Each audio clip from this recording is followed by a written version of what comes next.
Bonjour à toutes et bonjour à tous. Alors aujourd'hui, on va revenir sur une vidéo témoignage. J'ai essayé de filmer depuis hier des weekly vlogs. Vous savez, j'avais une nouvelle routine sur ma chaîne. Malheureusement, je n'ai plus de place dans ma carte mémoire. Et j'ai plus de place. Je n'arrive pas à poster des vidéos aussi longues que celles que je vous ai postées la semaine dernière et la semaine d'avant. Donc j'avais au moins 40 minutes de vidéo. Et là, j'ai vraiment galéré dimanche pour la poster. Donc, je vais partir sur des vidéos un petit peu plus courtes.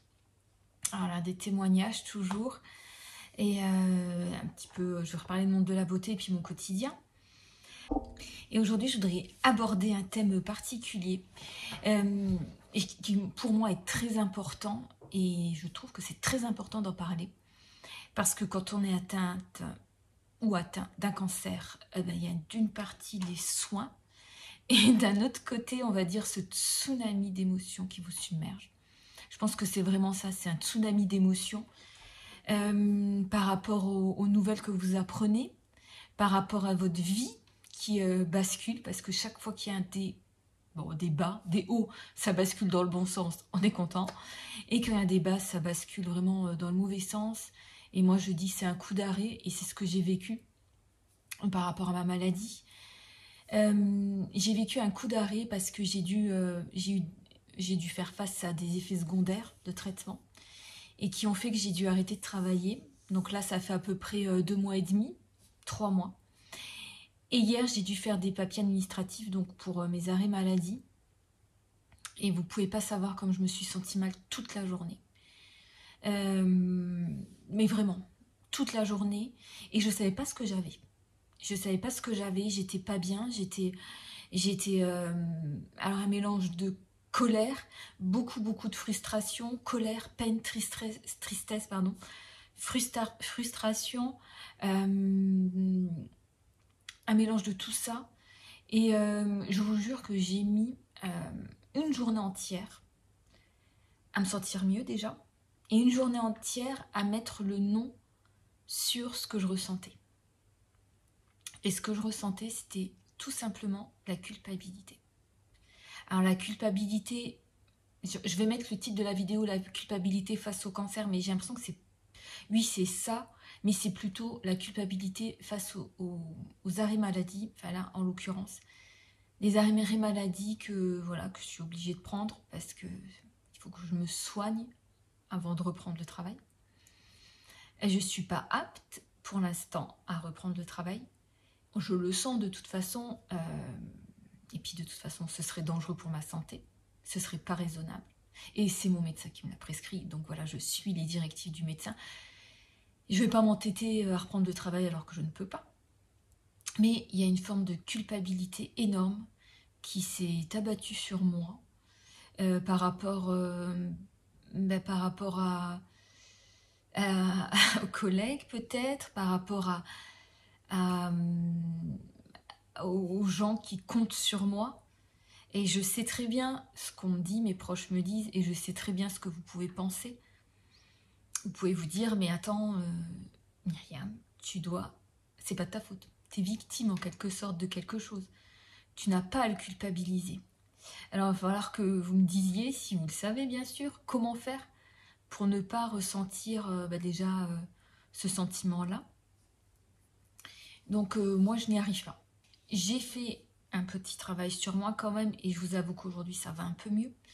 Mais ce sentiment-là reste sous-jacent.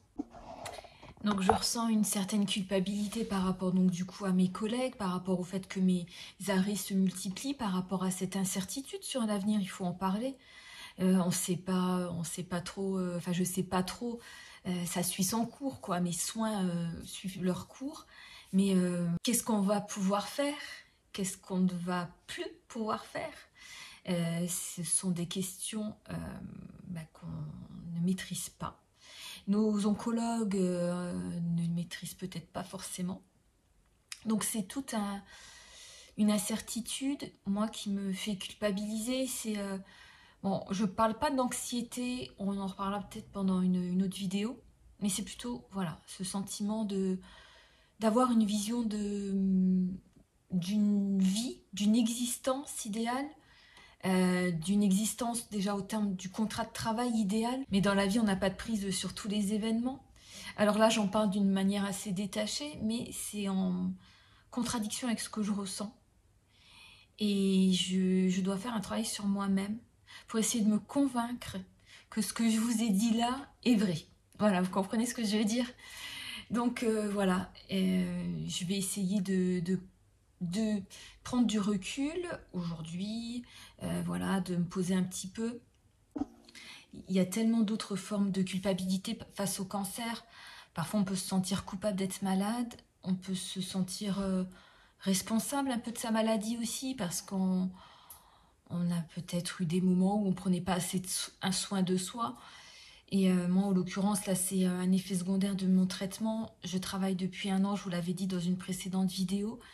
J'ai loupé des examens que je devais faire. C'est la première fois de ma vie que ça m'est arrivé, ce genre de choses. Mais je voulais tellement être comme tout le monde, je voulais tellement avoir une vie normale, je voulais vraiment travailler comme tout le monde. Alors ça aussi, c'est un travail à faire, mais je ne vais pas en parler dans cette vidéo parce que j'en parlerai peut-être plus tard, parce que je trouve que c'est un autre sujet.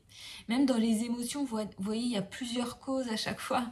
Et donc là, cette culpabilité, pour moi, ce qui me tombe dessus, là, et qui m'a fait perdre toute mon énergie hier, et qui me fait encore me poser des questions aujourd'hui, c'est plutôt la culpabilité face aux arrêts maladie, aux absences répétées, et au fait on désorganise un petit peu le quotidien de tout le monde.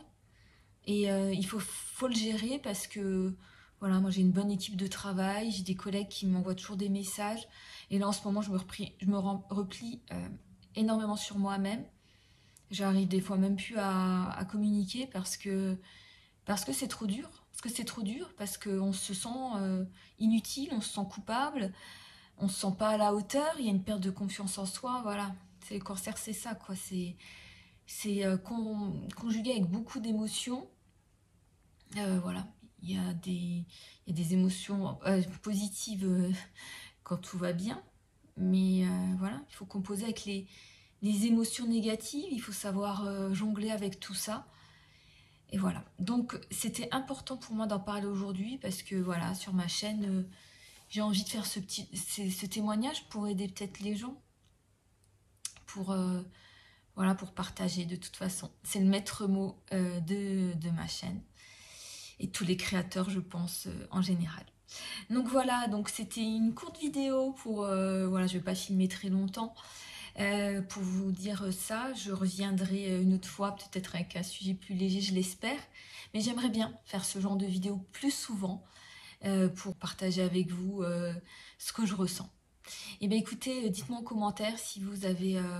si vous me comprenez déjà, c'est important d'être comprise. Si vous pouvez, si vous avez été confronté à ce genre de choses, ben voilà, j'espère pas non plus. Si un de vos proches a été confronté à ce genre de choses, et ben moi je vous embrasse très fort et je vous dis à très bientôt.